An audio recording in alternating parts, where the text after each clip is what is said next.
I'm often asked by people, it's one of the most asked questions I get on small businesses. How can I get my business? How can I get people where I can delegate? How do I delegate? How do I delegate? How do I delegate? How do I delegate?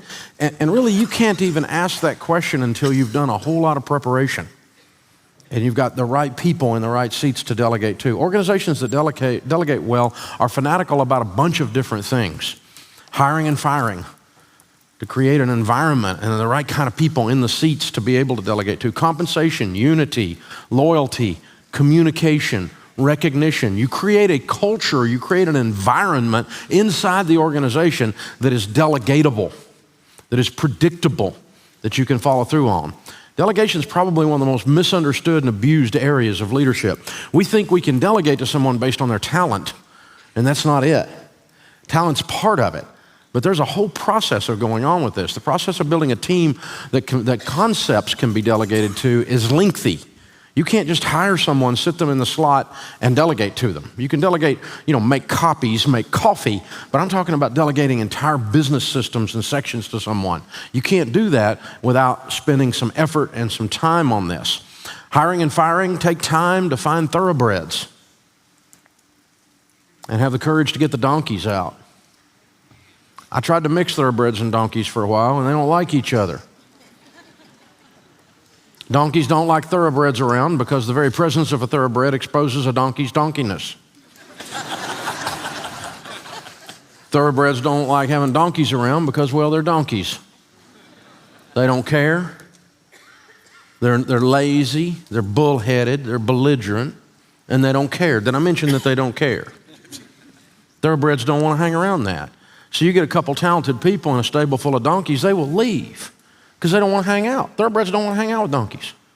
When we do a thing called 90-day point. Once you've been with us 90 days, we all get in a room and we buy Chick-fil-A wraps and Chick-fil-A whatever, and we all sit around and do Rap with Dave, we call it. And the new people, I sit and talk with our new team members. There's 50 of them, 40 of them, whatever there is in the last 90 days. And I'm sitting with last Monday I did one of these, and they ask me questions about things, and then we ask them what their aha moment is. What's something that kind of caused you to go, wow, I didn't see that coming since you've been here? Tell me what your aha moment is. And you'd be amazed at the number of them that go, I thought, one of them the other night was a developer, and he goes, I thought I was going to kind of come in here, and this is a company that's all about financial stuff and radio and all this, and I didn't think the developers would be up to par. I figured I'd be kind of, better than all of them. And he goes, it didn't take me but about 3 weeks to figure out they were all better than me. They all got me on my toes. I'm running with thoroughbreds. And the aha moment is often I get to work with smart people that care. Wow, what a cool thing. And that requires the hiring and firing process. Accidentally, sometimes you hire a donkey and you have to have a donkeyectomy then. You've done it, I've done it. I mean, you hire somebody, you thought they were right, and then you find out this was a bad idea. Compensation is a reflection of your value system. If you value thoroughbreds, plan on paying them well. I've checked the marketplace, and thoroughbreds cost more than donkeys. You do get what you pay for, most of the time. Not always.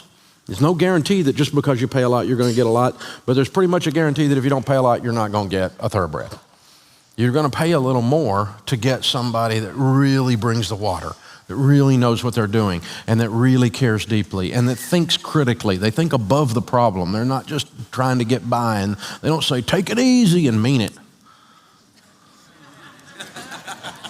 Thank God it's Friday, oh God, it's Monday. How quick can I get out of here and how late can I come? Right? It's a different world when you hire a thoroughbred. But they cost a little more because they have a little more expectation of you and of the organization, and they need an upward trajectory that they can grow with the company. And as the company grows, maybe their income grows. And you got to be generous is what it amounts to. And it's great ROI though, because you don't have to hire as many thoroughbreds to do the work as you do donkeys. People are only loyal when you're loyal to them. Creating loyalty, creating unity is a constant battle. It does not randomly occur. People are not loyal to corporate America for one simple reason. Corporate America is not loyal to people. That's what's going on. And you have the ability, particularly those of you that are leading in small businesses and owning and running small businesses, you have the ability to be different, to actually be loyal to someone. I was actually jumped out of a plane, jumped into a car service in another state not long ago, and the guy driving the limo thing, the little black sedan thing, it wasn't a limo, but the limo service, whatever you call it, the car service, he's telling me a story, driving me over. I asked him how long he'd been working. He said, I just started driving for these guys about 6 weeks ago. I used to drive for another company, and they fired me. And I went, oh, that's comforting. Well, why were you fired, pray tell? And he said, my wife and I are separated, and she lives in New Jersey. He was in a different state over in the Midwest. And he said, my daughter got kidnapped and was missing for 6 weeks. And I asked for time off to go participate with the police in the searches, and they finally found her in a park. This guy dropped her off after he had carried her around for 6 weeks. A horrible story of this young 13-year-old girl. And this company, because he took time off to go find his daughter, fired him. It's just like, you did what? Maybe they didn't believe his story. I don't know. But who does that? Companies do that. They do that all the time. They have no soul. And you have the ability to have a soul. To go, my gosh, I can't even imagine. Of course you can take time off. And I don't know how long I can not pay you. I can pay you to not work, but at least you can not be here for sure. And your job will be here when you get back. And how can we help you? And how can we, my gosh, I can't even, what if my daughter or my granddaughter? How would I, you treat other people like you'd want to be treated. That's how you create loyalty. Do unto others as you'd have them do unto you. Why is that hard? Why is that hard? Communication and recognition, organizations that delegate well are overly intentional about communication, and they're generous with recognition. We over-communicate. I tell our team all the time, we have a staff meeting, all 700 of them, every Monday morning for an hour. That's an investment in payroll. That's how much we believe in communication. Because if the right hand doesn't know what the left hand is doing, people don't know what's going on. If people don't know what's going on inside your company, you know what they assume? They assume the worst. They assume it's bad. They automatically think there's a secret, there's a bad thing, there's a conspiracy. People never go, well, I don't know what's going on, but I'm sure it's awesome.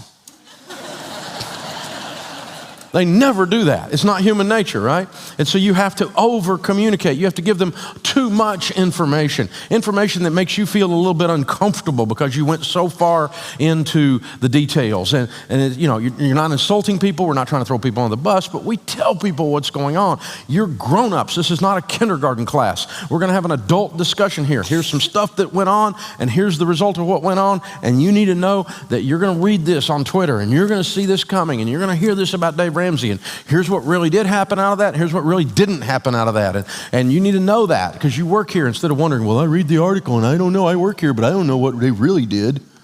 I just tell you. It's not hard. Over-communicate. But a lot of people are so afraid that if people have information, that they will somehow misuse that information. Now, we don't tell people's secrets. We don't tell individuals people's stuff and shame someone or harm someone. I don't mean that kind of thing. But corporately, as far as information goes, we give you too much information. It's okay for them to have information. It's not going to destroy them. Lack of information will destroy them more often than too much information. But our tendency is to hold back and go, I don't know if they can handle that. What will that do to morale? Well, I'll tell you what it'll do to morale. It'll destroy it if you don't tell them what's going on. That's what it'll do. You create an environment that's not delegatable because they don't trust. A lot of companies use mushroom communication. Keep everybody in the dark and feed them manure. You got to use real communication. In order for a leader to completely delegate, they have to come to trust the team members' integrity and their competency. Circle that, put stars around it. That is the thesis statement of this lesson. That is how you delegate right there. When you can trust someone's integrity